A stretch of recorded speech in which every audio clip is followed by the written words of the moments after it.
Hello, Painful Mass here.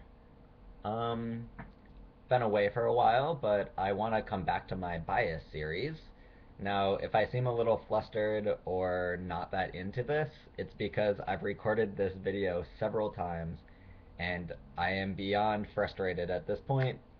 So if any of you are Linux users out there, tell me a good way to record videos because I'm just going to do a live update or live stream off of YouTube, the YouTube video editor, and I have no good way of editing, and so I'm going to use like super old-fashioned, just hold a piece of paper up, even though I had edited this visual I need in.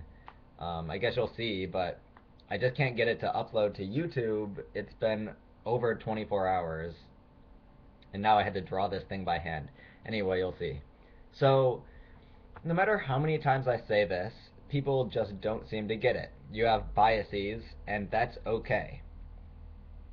I mean, maybe I should repeat it again. You have biases, and that's okay. Once you realize that, then you will understand the reason that we have to be very, very careful to make rational arguments that are sound and to use the scientific method to collect data about the world if we ever want to come to true beliefs. Now, if you don't care about having true beliefs, then whatever, it doesn't matter, I guess. So I'm going to do some videos that will have some exercises in them in trying to get you to understand that you have bias. And then I'll relate this to forming beliefs about God in particular. All right, let's do experiment number one, which means I have to try to get this. Oh, that actually looks pretty good, I think. All right, so look at this picture. Which of these two lines is larger? Or maybe they're the same size. Well, obviously the one that appears, I don't know if it's doing some sort of reversal thing. The one that appears on the visually further away part looks bigger. And yes, I did draw this by hand, and I did check to make sure these are actually the same size. Um, okay, so uh, what was I saying? You've probably seen this optical illusion 100 times or some variant on it. In fact, my original video had a different one. This one was just easier to draw. So you already know that even though they look different sizes, they're really the same size. Now, just pretend for a second that you didn't already know this, and you were told to make some sort of guess and give how confident you are about your guess. If you really didn't know this optical illusion, you'd probably say that you are 90% confident, or maybe even more, that these two lines are not the same size. The one that looks larger is probably larger. I mean, this is something you can examine quite close up. So not only would you actually have a false belief, but you would actually have a high amount of confidence in this belief because because of something that you perceived to be obvious. Now, this is how sneaky our biases are. When you formulate a belief based on perceptions rather than on arguments or doing experiments in which you try to completely remove your perception biases, you often come to believe false statements, and you often have a high degree of confidence in these false statements as well. So we should ask ourselves how we know the lines are actually the same length, other than I already told you I tested this. So there's lots of ways to do this. One way would be to make an exact replica of the picture, by putting transparent paper over it, tracing it, and then shifting the paper over so that you compare the length of these two lines. And what you'll find is that they are exactly the same length. So in this analogy of an optical illusion, this process of removing your perception in order to test whether they're the same size, that's what the scientific method in general is trying to do. You design an experiment to get the human part out of testing your guess. So here is probably the more striking aspect of this self-test. Now, most people have probably thought all the way through everything I've said, but usually they don't go this extra step and think about the consequences afterwards. So even once you know the truth that the lines are the same length through removing your bias and testing it somehow, you still can't see the truth.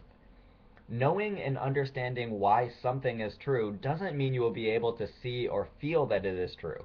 The bias actually persists even after coming to the true belief that the lines are the same length.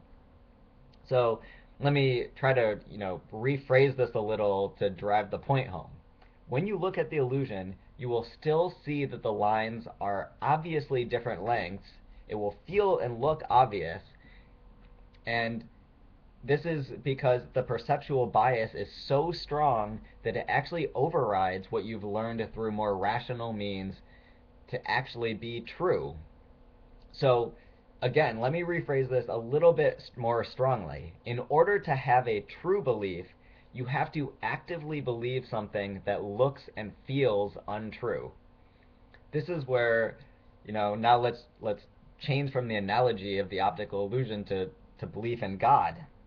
Many people can't get over their belief in God because they actually perceive Him to be everywhere.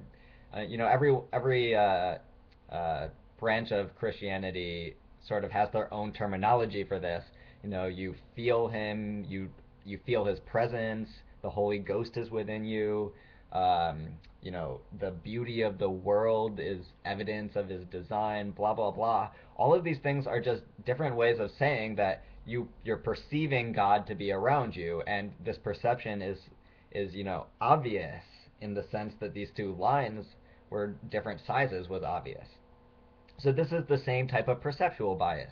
Even once the evidence and arguments are presented against the existence of God, the believer still sees and feels that God obviously exists.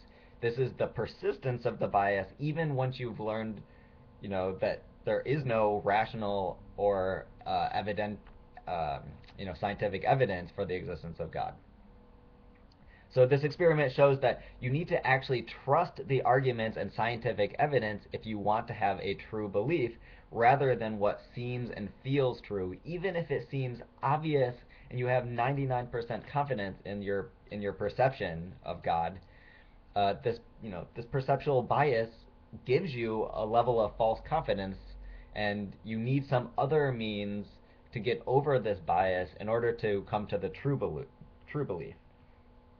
And then I'll just end with saying that, it sort of feels awkward at first, maybe like the first time you see this optical illusion, but eventually you come to understand that the bias is there, and so it isn't as harsh as it initially is to believe the true statements while you're still perceiving things that contradict it.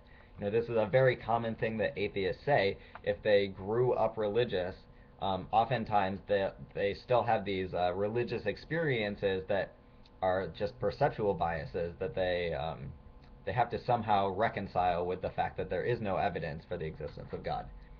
All right, thanks. Hopefully you enjoy the startup of my bias series again.